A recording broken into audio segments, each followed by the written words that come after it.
All right, we're here with Coach Greg Franklin. How you doing, Coach? I'm good, brother. How are you? Fantastic, fantastic. So, Post-storm. post-storm, we're okay. Whew, we're 2-0. Hey, Fantastic. look out. I know. So we played East Georgia State.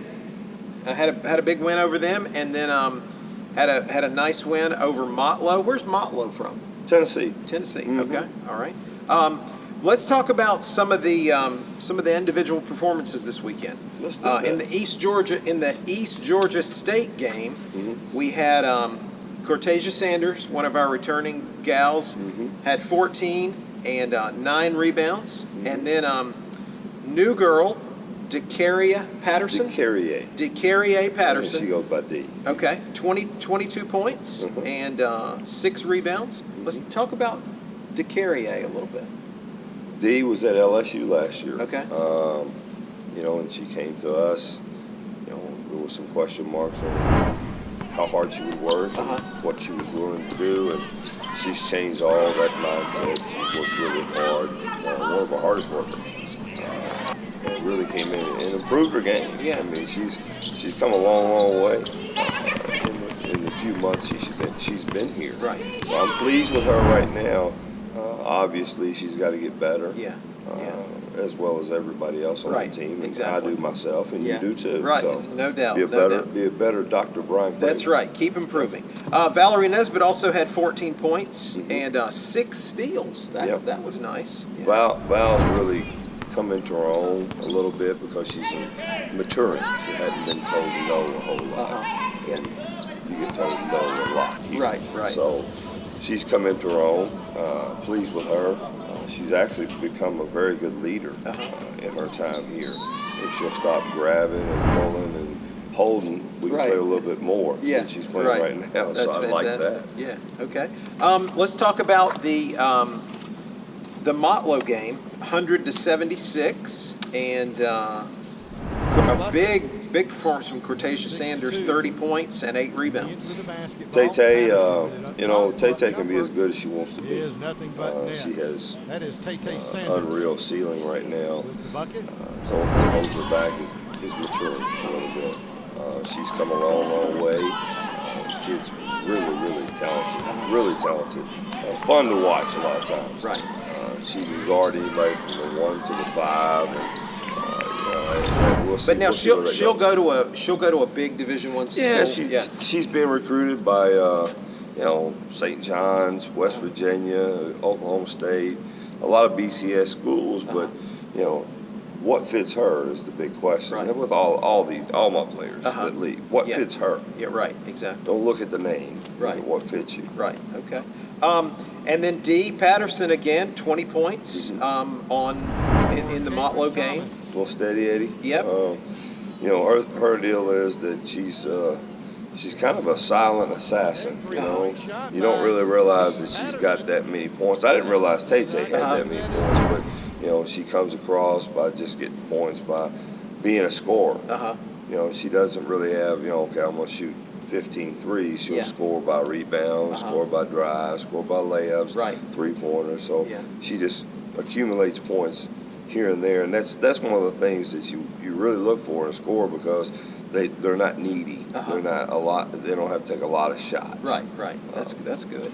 And gosh, we have 4 people with 8 points. Namiko Adams, Blessing Ejiofor had 8. I don't think I said it right. It doesn't matter. Valerie Nesbitt had 8, and then Shayla Gardner from last year also had 8. So a really good balanced scoring attack there, and that's what you like to see, isn't it? It's scary that we had that many people score and had that many points, but the other thing is too, we had 57 fouls called that game, and it was unreal. I mean, kids were fouling out. I probably not going to say too much about the foul calls. Right, but it was grueling. God, I mean, people were really literally getting up and walking out because the game took so long. Oh, okay, man, you like to see them play a little bit. We like to see them play, yeah. Exactly. I like to see our fans stay. Yeah, right. All right, so no rest for the weary. Right back at it this weekend, Absolutely. November 9th and 10th. And we start out on Friday. We've got Roan State. I don't You know know anything about them? No? I know nothing about No? them. Do you know where they're from? I think they're Tennessee. Tennessee? Yeah, Okay. I know nothing about them. I know that they've been playing. I know Uh-huh. that they're pretty decent. Okay. So Good. we'll make sure we're in our tip-top shape. Right. And then, so we play at 5, play Roan State at 5, and then earlier in the day, how do you say that? Salkehatchie? Salkehatchie. And that's Salkehatchie. one of our own. Okay. Chipley raised Glenn Mayo. Is that right? Yeah, Okay. he's the head coach there. Fantastic. And then they play Hillsboro at 1 o'clock. And then on Saturday, we play Hillsboro at 5 o'clock. And then our Hillsboro men has play. a really good Is team. that right? Yeah. So that's Really going to be good a nice little challenge for us? Yeah, it will be a very good challenge. You know, they have a couple of transfers from Gulf Coast from last year on their team. You know, they've beaten some people early Right. that are really good Uh-huh. or supposed to be really good. Yeah. You never know right Yeah. now. Yeah. So we'll be challenged. Okay. Well, good. Saturday. So come out this weekend and see some Absolutely. great men's and women's basketball. The women play at 5 o'clock on Friday and 5 o'clock on Saturday, and then Chipola's men play at 7 o'clock both those nights. Coach, I want to talk a little bit about the storm and what you guys, what all you had to go through. I know we evacuated the dormitory on Tuesday before the storm, and the storm, it was a month ago now. It was, I think it hit October 8th or something like that. Tell us what you did with your team, because I heard you kind of did a cross-country tour just trying to get away from the devastation and go play some basketball and do some practicing. We did. I mean, we stayed for the storm. 6 of us stayed. My players and I and my assistant, Coach Cream, stayed for the storm, went through it. God bless Chipola for having the shelter they had, because I was watching big pine trees fly. Man, it was scary. Just fly. It was crazy.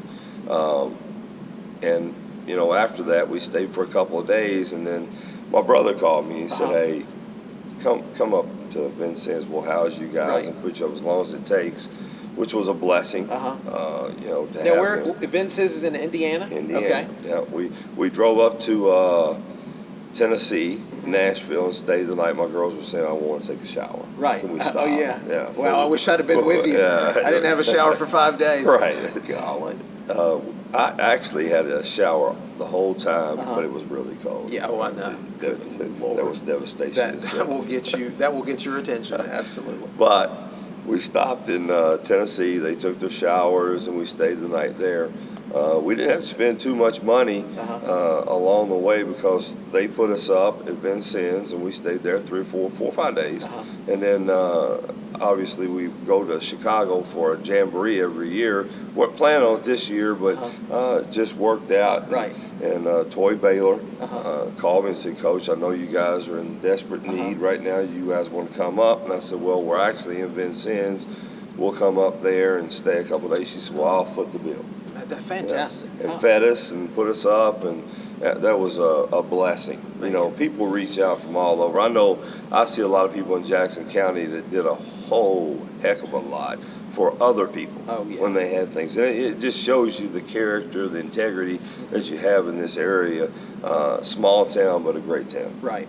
You know, and then we had unfortunately, we had one of our players that had lost their grandfather. So we drove down to St. Louis, stayed there a couple of days, and flew her out to California, D'Amico Adams. And then from there, we went to Murfreesboro. We got housed there again, and we practiced there, and we drove home the next day. So we went from here to Nashville, Vincennes, Northern Indiana, Chicago, St. Louis, to Murfreesboro, back home. So. And then, you know, the crazy thing about it, though, Brian, you know as well as I do, and we've been sitting here watching how all this evolves, and the trees and everything has been blown down, and the layers of things that had to be pulled out. 5 of our players went to Memphis and missed the storm. God bless them. I told all of them they could leave. Right. I wanted to leave, but if they're staying, I'm staying. They went to Memphis. 3 of those players were on the bus or the van. When we pulled back in, they said, oh my goodness, this Yeah. is devastation. This is crazy. And I said, you guys have no idea. This is about 17 days after. Right. And I'm looking, I'm like, you have no idea. Yeah. We wouldn't be riding on this road I right know. now. Yeah. It was completely covered. I got down to the shelter late, and when I was walking in, I watched a big oak or a pine one do this, and then snap and flew about 100 yards. And I said, God bless you for giving me the knowledge to get my butt in here. Exactly. And then the next thing I know, somebody tells me I've got a couple of trees in my house. So I panicked, and before it was over with, I tried to go up the hill, and the first responders were trying to get out, and I know they had a hard time for about 11 hours getting out of here. Absolutely. It's because of the trees were covered up so much. I got about halfway into my house and started running up because I was worried about my dogs. Because I put them in a closet and gave them water. I'm trying to convince myself I did the right thing. That you did the right thing. Yeah. But, the crazy thing about it, I got there, and it was like a movie, like after a war or something. I don't know anything about war, but the closest thing I know to it is what I saw. And there were power lines hanging down, flickering. There was trees in my home, into a truck, and about 7 trees into my neighbor's house. I was worried about them, but I got up there and I was thinking, this is not a smart idea. I probably should not do this, but I was worried about my dog. So I went in, and they looked like they wanted to bite me. I mean, really, they walked out of the room like, I'll tear you apart right now. But, the crazy thing about it is the next day, we're sitting there, and I'm with my players, and, they're hee-hawing about, I don't have Wi-Fi. I don't have this, don't have that. I said, you know what, guys? Let's take a walk 4 blocks this way, 4 blocks that way. And people are telling me now they saw us walking, me and a bunch of tall women walking. And we counted 4 blocks this way, 4 blocks that way. We counted about 3 homes that didn't have trees in them. And, it puts it in perspective. It absolutely does. They really understood after that, we dug a couple of women out of their homes. And one lady told me, she said, I lived in Tampa, I lived in Key West. I'm not leaving my home because I'm afraid that I won't have anything when I come back. Right. And that really, to me, when she said that to me, I was like, okay, this is really, really bad. Yeah. At that point. But she made it okay. I checked on her, and she was all right. One of my neighbors. So that's great. We're all good. Hey. Yeah, fantastic. We're here in front of the CCTV. Is it CCTV? It is. It is. And we're doing well. We have power, air, water. Life is good. And what a great story of all the people that reached out to help you and your team, and because we needed somewhere to be because we really couldn't be here. There was not much here for a little while, and I'm glad that you were able to keep your team together and practice and play basketball. I will say this, especially want to thank Coach Hendricks and her husband and Kelly. They really, really helped us a whole lot. My team and I. They fed us, and, had the big, Chipola had the big thing up there. I don't know what you call it, whatever it is, the RV, which had power, and we were able to cook for our team, and they had a place to go where there was air conditioning. But they really, really helped us a whole lot. That's great. That's great. Well, that's a great story. Well, guys, again, we're here with Coach Craig Franklin, and you get a chance to come out and see the Lady Indians in action this weekend, November 9th and 10th, at 5 o'clock on Friday and 5 o'clock on Saturday. So come out and see the Lady Indians. Thanks, Coach. Dr. Craven. Always a pleasure.